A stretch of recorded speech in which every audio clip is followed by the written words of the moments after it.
So students लोगों और friends लोगों, आज हम लोग का चैप्टर ख़त्म होने वाला है, इसलिए हम लोग आज लास्ट टॉपिक यानी कि रिलेटिव डेंसिटी पे आ गए हैं। तो आज हम लोग रिलेटिव डेंसिटी पढ़ेंगे और इस चैप्टर ख़त्म होने के बाद हम लोग और एक चैप्टर नया स्टार्ट करेंगे। कौन सा चैप्टर स्टार्ट करेंगे वो भी मैं तुम लोगों को वीडियो से बता देंगे। अगर नहीं बताए तो स्टार्ट कर देंगे। अभी तो मेरे को याद नहीं आ रहा है और मैं सोचे भी नहीं कि कौन सा चैप्टर स्टार्ट करेंगे। ठीक है, जब भी स्टार्ट करेंगे तब मैं बता दूंगा, नहीं तो एक्स्ट्रा नॉलेज एक्स्ट्रा टॉपिक के ऊपर वीडियो आएगा। ठीक है, बहुत दिन एक्स्ट्रा टॉपिक के ऊपर वीडियो नहीं आया, इसके पीछे बहुत सारे रीज़न है, ज़रूरत नहीं ये सब पता करने का। तो चलो रिलेटिव डेंसिटी आज स्टार्ट करते हैं। देखो, हम लोगों को रिलेटिव डेंसिटी पढ़ने के लिए डेंसिटी वर्ड को समझना पड़ेगा, यानी कि डेंसिटी को समझना पड़ेगा। In general density is defined as mass per unit volume.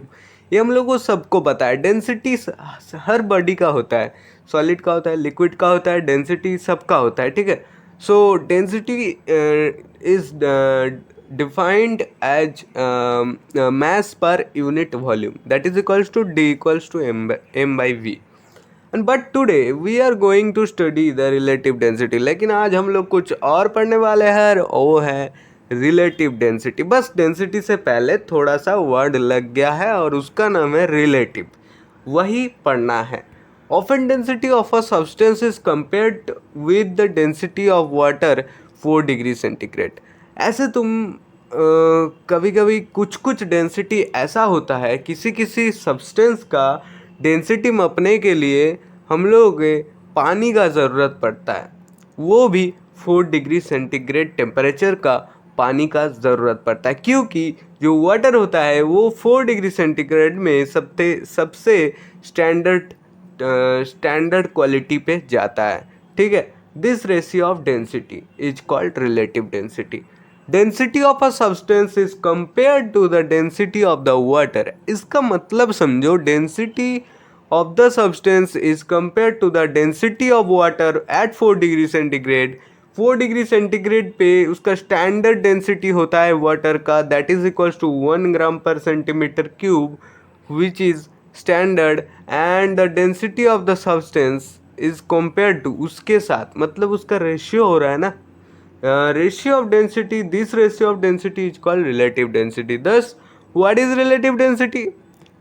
Relative density का अगर डेफिनेशन मांगे तो ये दे देना, relative density of a substance is defined as ratio of density the substance to density of the water at 4 degree centigrade.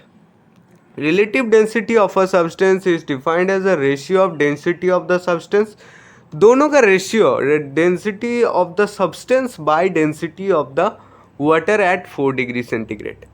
Actual भाषा में कहा जाए तो रिलेटिव डेंसिटी कुछ भी नहीं है, जिस डेंसिटी को हम लोग वाटर के साथ कंपेयर करेंगे उसी को बोलेंगे रिलेटिव डेंसिटी।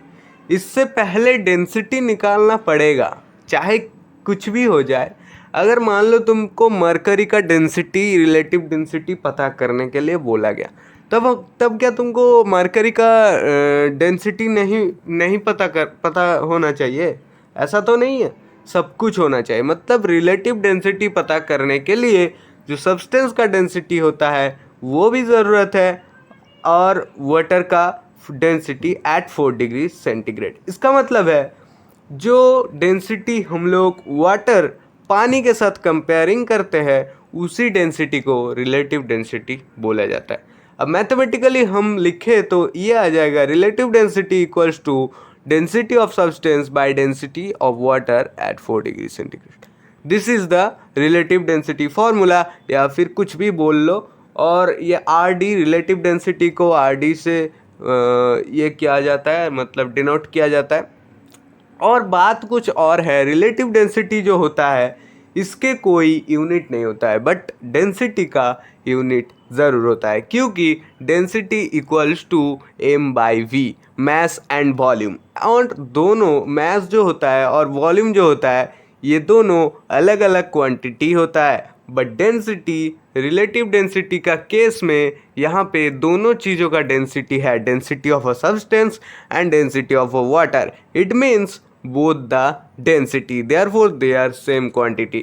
इसीलिए मैंने यहाँ पे लिखा why R D is unitless, क्यों रिलेटिव डेंसिटी यूनिटलेस होता है, since density upon density in case of relative density. देखो ना यहाँ पे relative density equals to density of substance by density of water at 4 degree centigrade, इसीलिए मैंने लिखा since density upon density in case of relative density और same quantity. जैसे ही डेंसिटी और डेंसिटी अपॉन हो जाता है तो उसका कोई यूनिट रहेगा क्या, तुम ही बताओ। इट डज नॉट कंटेन और it does not have any unit. अब एक चीज़ ध्यान रख लो, बहुत ही इंपॉर्टेंट है, सबको सुनना चाहिए और सुनना पड़ेगा भी। Density of water is 1 gram per centimetre cube, ये तुम लोग सुन लो। और अगर एसआई में पूछा जाए तो 1 kilogram per metre cube, density of water is 1 gram per centimetre cube in CGS system. So अगर रिलेटिव डेंसिटी मांगेगा, अगर रिलेटिव डेंसिटी सीजीएस में दिया रहेगा, relative density of a substance is numerically equal to its density in CGS system. अगर CGS system में किसी भी चीज़ का डेंसिटी दिया रहेगा, मान लो एक मरकरी है, मरकरी का डेंसिटी 13.6 ऐसा कुछ होता है ग्राम per centimetre cube in CGS, बोला गया कि उसका रिलेटिव डेंसिटी निकालो तो क्या आ जाएगा 13 से, क्योंकि Q relative density of water is 1 gram per centimetre cube, ये याद रख लो। इसीलिए तुम लोग कम्पिटिटिव एग्जाम में गलती करते हो, तब जाके फॉर्मूला लिखते हो, फिर फॉर्मूला पे वैल्यू बैठाते हो, ऐसा मत करना। क्योंकि जो सीजीएस सिस्टम में दिया रहेगा तो वो अलग होगा और एसआई सिस्टम में दिया रहेगा तब पर भी अलग होगा। लेकिन एक शॉर्ट टर्म प्रोसेस है, अगर सीजीएस में दिया रहेगा तो वही होगा उसका वैल्यू, अगर एसआई में दिया है उसका वैल्यू देन अलग होगा। लेकिन एसआई बोथ जब रहेगा तब एक हो जाएगा, जैसे सीजीएस का वैसे भी एसआई का। तो ठीक है, समझ गए। ये था कुछ कम्पिटिटिव एग्जाम के लिए रिमेंबर पॉइंट जो कि मैं तुम लोगों का नोट्स पे ऐड किए हूँ। ऐसे मैं ऐड करते जाऊँगा और नया टॉपिक लेके आऊँगा। तो ग्रेविटेशन चैप्टर को विसर्जन दे दो, अपने मन से नहीं, अपने कॉपी से अभी तक जितने पढ़े हो सब कुछ रख लो, यानी कि मतलब अभी के लिए छोड़ दो, विसर्जन दे दो और ग्रेविटेशन का शौक भूल जाओ। अब हम लोग नया टॉपिक में आएंगे और साथ ही साथ कुछ एक्स्ट्रा टॉपिक कुछ दिन करेंगे, फिर नया टॉपिक में आएंगे। तो चलो आज की वीडियो यहाँ पे ख़त्म करते हैं, फिर मिलते हैं अगले वीडियो में।